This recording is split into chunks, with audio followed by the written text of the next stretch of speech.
मोदी के सरप्राइज से दुनिया हैरान, लेट हुई रूसी सबमरीन तो खुद उतार डाली एक और न्यूक्लियर सबमरीन, चीन में खलबली।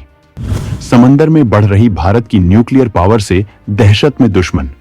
भारत एक विशाल और संप्रभु राष्ट्र है जिसकी सीमाएं बेहद विस्तारित हैं। भारत की 7,500 किलोमीटर से भी विशाल समुद्री सीमाएं हैं। समंदर किसी भी देश के लिए खजाने से कम नहीं है। अगर समंदर का सही तरीके से दोहन किया जाए तो भारत जैसा देश मालामाल हो सकता है। भारत के समुद्री क्षेत्र में चीन लगातार नजर बनाकर रखता है। वो भारत की समुद्री सीमाओं में जबरन घुसने की कोशिश भी करता है। चीन ने अपनी नौसेना को बेहद मजबूत किया है। आज हालत यह है कि उसकी नौसेना अमेरिका को टक्कर दे रही है। उसकी नौसेना में 10 से ज्यादा परमाणु पनडुब्बियां हैं। इसके अलावा दिक्कत यह भी है कि वो पाकिस्तान की भी समुद्री क्षमताओं को मजबूत बना रहा है। ऐसे में भारत के लिए यह बेहद जरूरी था कि वो अपनी समुद्री सुरक्षा के लिए मजबूत कदम बढ़ाए, और भारत ने वक्त रहते ही इस मामले में ताबड़तोड़ काम करना शुरू कर दिया, जिसका किसी को कुछ भी अंदाजा नहीं था। भारत का यह प्रोजेक्ट बेहद सीक्रेट तरीके से अंजाम दिया गया और भारत ने एक एक करके 3 परमाणु ऊर्जा से चलने वाली और परमाणु हमला करने में सक्षम पनडुब्बियां बनाकर समंदर में उतार दी हैं। जबकि रूस की अकुला क्लास की सबमरीन का इंतजार किया जा रहा है, जिसे भारत रूस से लीज पर ले रहा है। इस तरह से भारत की पनडुब्बियों के बेड़े में 4 परमाणु हमला करने में सक्षम पनडुब्बियां होंगी। वहीं आईएनएस वागशीर जल्द ही भारत की नौसेना में सक्रिय रूप से शामिल होने वाली है।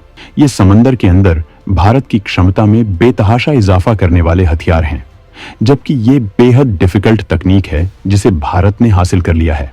तो आइए जानते हैं कि भारत की ये पनडुब्बी कितनी घातक है, इससे भारत को कितनी भयंकर मजबूती मिलेगी।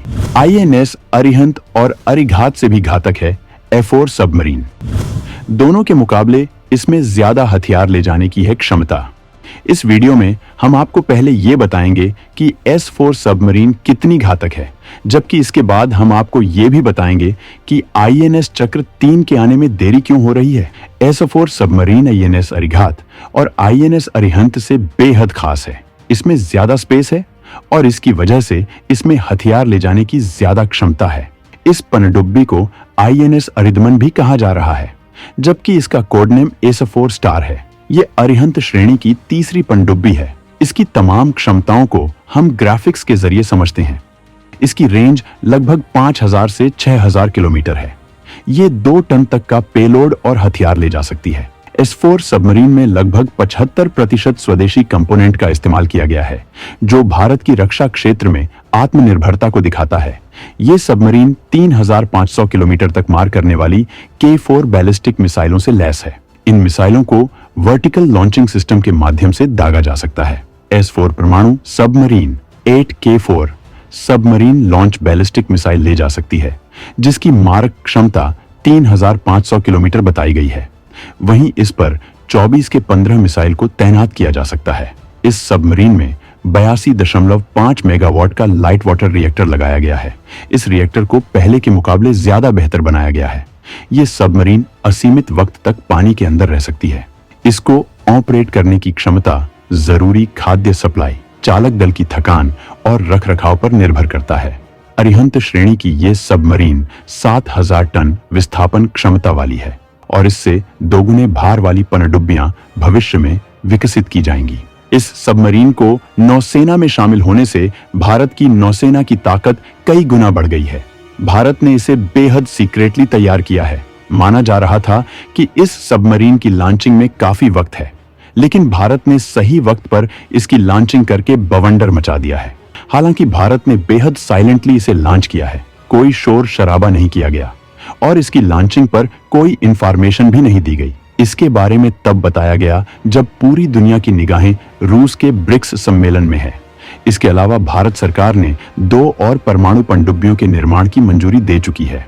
40,000 करोड़ के बजट में ये दोनों सबमरीन बनाई जाएंगी, जबकि जल्द ही आईएनएस वागशीर भी नौसेना में एक्टिव हो जाएगी, जिसमें फ्रांस और स्पेन की तकनीकियों को शामिल किया गया है। ये प्रोजेक्ट 75 के तहत बनने वाली अंतिम पनडुब्बी है। इस प्रोजेक्ट के तहत 40,000 करोड़ रुपए में 6 सबमरीन बनाई गई है। स्कॉर्पियन डीजल इलेक्ट्रिक अटैक पनडुब्बियों का निर्माण भारत में किया गया है। इसमें फ्रांसीसी फर्म नेवल ग्रुप से टेक्नोलॉजी ट्रांसफर किया गया है। ये पनडुब्बियां कई तरह के मिशन को पूरा कर सकती हैं। ये दुश्मन के जहाजों और पनडुब्बियों को नष्ट करने में सक्षम है, जबकि लंबी दूरी तक हमले कर सकती हैं। ये बेहद खास अभियान चला सकती हैं और खुफिया जानकारी जुटाने में भी मदद कर सकती हैं। ये भारत की परमाणु पनडुब्बियों के साथ अंडर वाटर क्षमताओं को कई गुना बढ़ाने में मदद करेगी। इससे चीनी गुस्ताखियों को करारा जवाब दिया जा सकेगा। भारत के पास पहले केवल एक रूसी पनडुब्बी थी, जिसे INS चक्र नाम दिया गया था। भारत इसे लीज पर इस्तेमाल करता था। लीज खत्म होने पर इसे रूस का लौट आया जा चुका है और अब फिर से नई लीज के तहत पनडुब्बी का करार किया गया था। लेकिन यूक्रेन जंग की वजह से वक्त पर उसकी डिलीवरी नहीं हो पाई है। अकुला क्लास सबमरीन की डिलीवरी अब 2028 तक होने की संभावना। भारत के बेड़े में 4 परमाणु हमला करने में सक्षम पनडुब्बियां होंगी मौजूद। भारत रूस से बहुत पहले ही अकुला क्लास की सबमरीन लीज पर लेकर इस्तेमाल कर रहा था। इसकी लीज खत्म होने पर इसे वापस दे दिया गया था। इसके बाद रूस के साथ नया करार किया गया था, जिसके तहत भारत को फिर से परमाणु सबमरीन दी जाने वाली थी।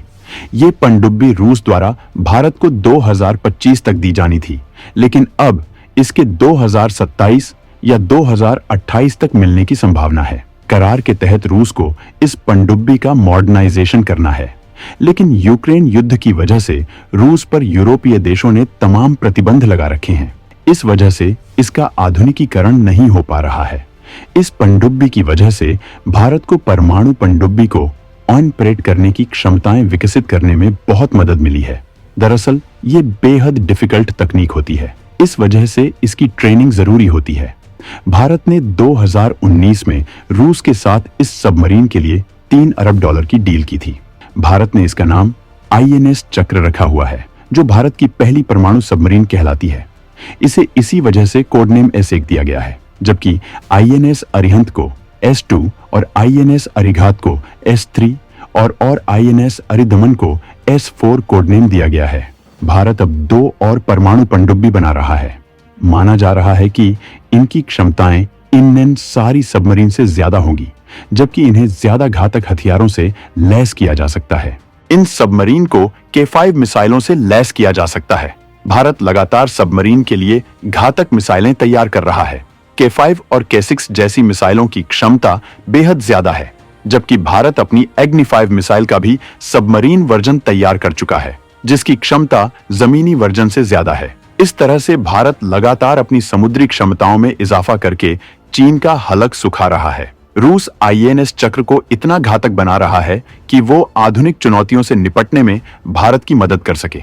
भारत इसके अलावा एयरक्राफ्ट कैरियर्स की तादाद भी बढ़ाने में लगा है। भारत अब अपने तीसरे एयरक्राफ्ट कैरियर के प्रोडक्शन को शुरू करना चाहता है, जबकि भारत का मकसद 6 एयरक्राफ्ट कैरियर बनाना है। भारत अपने पहले स्वदेशी एयरक्राफ्ट कैरियर में घातक विमानों की तैनाती कर रहा है, जिससे इसकी क्षमताओं का पूरा इस्तेमाल किया जा सके। इसके अलावा भारत लगातार घातक जंगी पोतों का भी स्वदेशी तकनीक से निर्माण कर रहा है, जिससे ये पता चलता है कि भारत सरकार समंदर में मजबूती के लिए कितना एक्टिव है। तो दोस्तों, भारत के इस नए परमाणु योद्धा पर आपका क्या कहना है? कमेंट में जरूर बताएं।